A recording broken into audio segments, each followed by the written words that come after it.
ये ऑटोक्रेटिक है, ये डिक्टेटरशिप है। और आज मोदी जी डिक्टेटरशिप के साथ सदन चलाना चाहते हैं, हुकूमत चलाना चाहते हैं। इसको हम कभी भी होने नहीं देंगे, हम लड़ते रहेंगे। आज अड़चनें पैदा हो रही, उसके लिए सरकार जिम्मेदार है।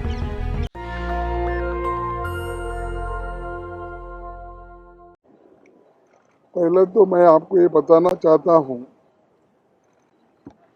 कि इस राज्यसभा में जो आज अड़चनें पैदा हो रही है, उसके लिए सरकार जिम्मेदार है। हमने बहुत कोशिश की सदन को चलाने के लिए, और बार बार हम सदन के नेता और चेयरमैन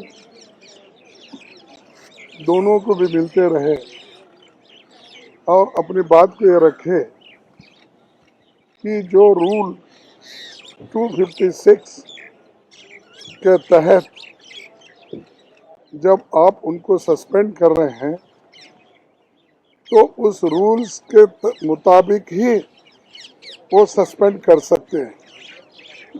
लेकिन उन्होंने उन रूल्स को छोड़ दिया और गलत तरीके से उन्होंने जो मानसून सेशन में घटनाएं घटी थी, तो उसको फिर से उन्होंने इस विंटर सेशन में लाकर हमारे 12 सदस्यों को निलंबित किया। निलंबित करने के बाद भी हमने उनको कहा कि संविधान के रूल आर्टिकल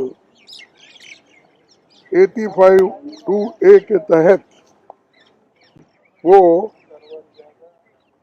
हमको बर्खास्त नहीं कर सकते जब तक हर एक व्यक्ति की क्या गलती है, हर एक सदस्य क्या किया, उसके बारे में उसको पहला नेमिंग करना चाहिए। भाई आपको इस वजह से सस्पेंड कर रहे हैं, ऐसे पूरे 12 लोगों को पूछना पड़ेगा। उसके बाद रेजोल्यूशन मूव होगा, उसके बाद सस्पेंशन होगा, और वो भी उसी दिन होना चाहिए। 11 अगस्त 2021 को ही होना चाहिए था, लेकिन वो घटना को यहाँ लंबित लाए। हाउस तो प्रोरोग किया। जब हाउस प्रोरोग होता है तब उनको सस्पेंड करने का अधिकार नहीं रहता, क्योंकि पिछले सेशन में जो घटनाएं घटी वो सब लैप्स हो जाते हैं। लेकिन फिर भी उन्होंने दो चीजें, एक तो प्रोरोग का है, उसी के तहत नहीं कर सकते। दूसरा ये है कि एडजर्नमेंट, अगर हाउस एडजर्न होता तो उनको वो हक मिलता था।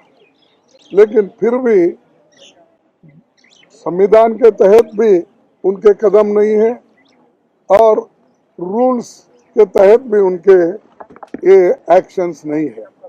तो ये जो अनडेमोक्रेटिक तरीके से जो सस्पेंड हो रहा है, हम बार बार चेयरमैन से निवेदन कर रहे हैं कि चेयरमैन साहब, आप इस संविधान के रक्षक हो और हमारे मेंबर्स के हकूक को आप हिफाजत करना, ये आपका फर्ज होता है। तो भी सरकार के दबाव में है, क्या सरकार नहीं चाहती, सरकार क्या गलत डायरेक्शन उनको दे रही है, हमको मालूम नहीं हो रहा। लेकिन हमको तो बर्खास्त किए। इस मध्य में हम बहुत से चीजें भी उठाना चाहते थे, जैसा कि इन्फ्लेशन का था, नागालैंड का भी था। तो ये चीजें हम जब उठाना चाहते थे तो हाउस ऑर्डर में होना एक, और हमारे 12 सदस्यों को उन्होंने जो सस्पेंड किया है उसको वापस लेना, और उस सदन में उनको चर्चा में हिस्सा लेने के लिए हम उनको विनती कर रहे हैं।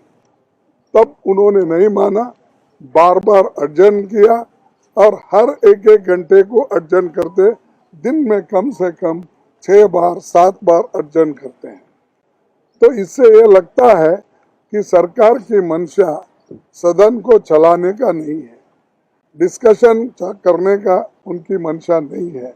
और जो लोग वोकल लोग हैं, बात करने वाले लोग हैं, उनको बाहर रख के अगर हम सदन चलाएंगे तो लोग भी हमको पूछेंगे, हमारे सदस्य भी पूछेंगे, भाई हमको तो बाहर आपने रखा है और सदन वैसे ही चल रही है। तो इसलिए हम ये चाहते थे कि तमाम लोग, सभी पार्टी के नेता लोग एक होकर हमने ये निर्णय किया कि जब तक वो अंदर नहीं आएंगे, उनका सस्पेंशन रिवोक नहीं होगा, तब तक हमारी ये जो लड़ाई है ये चालू रहेगी। और ये हम विनती करते हैं उनसे कि ये अच्छा नहीं है, वो वापस लो और सुगम रीति से सदन चलाए।